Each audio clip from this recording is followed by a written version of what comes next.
السلام علیکم ورحمۃ اللہ وبرکاتہ۔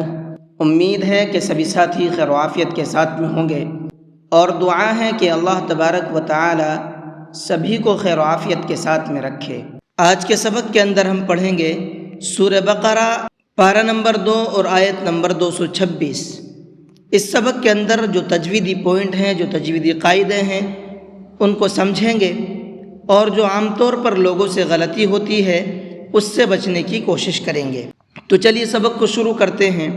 اعوذ باللہ من الشیطان الرجیم، بسم اللہ الرحمن الرحیم۔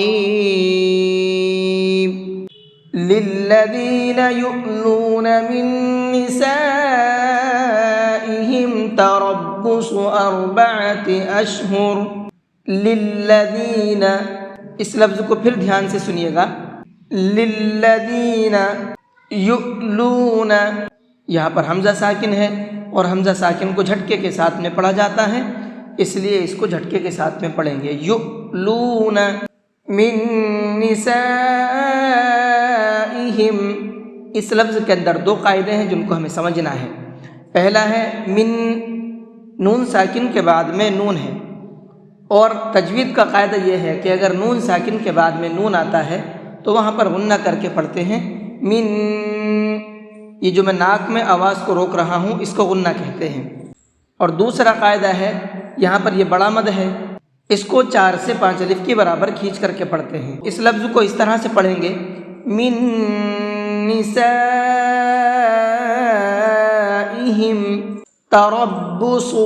اس لفظ کے اندر پہلے را ہے جس کو ہم منہ بھر کے پڑھیں گے، اور دوسرا صاد ہے، اس کو بھی منہ بھر کے پڑھیں گے۔ تو ان دونوں حرفوں کو منہ بھر کے پڑھنا ہے۔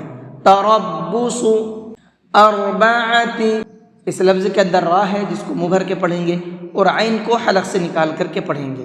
اشہر، یہاں پر ہم نے آیت کی ہے، اور جہاں پر آیت کی ہے وہاں 2 زیر ہیں، تو یاد رکھیے گا جب 2 زیر پر آیت کرتے ہیں تو اس حرف پر جس پر 2 زیر ہیں جزم لگا دیتے ہیں اور اس کو ساکن کر دیتے ہیں۔ اس لیے میں نے کیا پڑھا ہے اس لفظ کو، اشہر۔ فَإِن فَاءُوا فَإِنَّ اللَّهَ غَفُورٌ رَحِيمٌ۔ فَإِن، اس نون کے اندر اخفا کریں گے۔ اخفا کہتے ہیں ناک میں تھوڑی دیر آواز کو روکنا، تو تھوڑی دیر آواز کو روکیں گے ناک کے اندر، فَإِن، اس طرح سے۔ اس کی وجہ یہ ہے کہ نون ساکن کے بعد میں فا آ رہا ہے، اور فا جو ہے اخفا کے حرفوں میں سے ہے۔ نون ساکن کے بعد میں اخفا کے حرفوں میں سے کوئی بھی حرف آتا ہے تو وہاں نون کے اندر اخفا کرتے ہیں۔ فَإِن، اب دوسرا قاعدہ سمجھیے گا، فَاءُوا، یہاں پر یہ بڑا مد ہے، اور بڑا مد اسی وجہ سے ہے، میں نے قاعدہ آپ کو بتایا تھا، اس قاعدے کا نام مد متصل ہے۔ یہاں پر بڑا مد بنا ہوا ہوتا ہے، اور اس کو 4 سے 5 الف کے برابر کھینچ کر کے پڑھتے ہیں، اور حمزہ کو بھی کھینچ کر کے پڑھیں گے، اس لیے کہ یہاں پر یہ واو مدہ ہے۔ واو مدہ کب ہوتا ہے؟ واو ساکن ہو اور اس سے پہلے پیش ہو تو وہ واو مدہ کہلاتا ہے۔ اب یہاں پر دیکھیے واو ساکن ہے اور اس سے پہلے حرف پر پیش ہے، تو یہ واو مدہ ہو گیا، اس لیے اس حمزہ کو بھی کھینچ کر کے پڑھیں گے، اور زیادہ نہیں کھینچنا ہے، صرف 1 الف کے برابر کھینچ کر کے پڑھیں گے۔ فَإِنَّ اللَّهَ، اس نون کے اندر غنہ کریں گے۔ وجہ یہ ہے کہ نون کے اوپر تشدید ہے، اور نون پر تشدید ہوتی ہے تو اس نون کے اندر غنہ کر کے پڑھتے ہیں، اور اللہ کے لام کو منہ بھر کے پڑھیں گے، پر کر کے پڑھیں گے۔ اس کی وجہ یہ ہے کہ اللہ کے لام سے پہلے زبر ہے، اور یہ قاعدہ میں نے آپ کو کئی بار بتایا ہے کہ جب بھی کبھی اللہ کے لام سے پہلے زبر ہوتا ہے تو اس اللہ کے لام کو منہ بھر کے پڑھتے ہیں۔ غفور الرحیم۔ جی، تو آپ کی یہ آیت نمبر 226 بھی مکمل ہو چکی ہے الحمدللہ۔ تو آپ ان تمام رولز کو، تمام قاعدوں کو فالو کیجئے، یاد کیجئے، اور جس طرح سے میں نے بتایا ہے اسی طرح سے پڑھنے کی کوشش کیجئے۔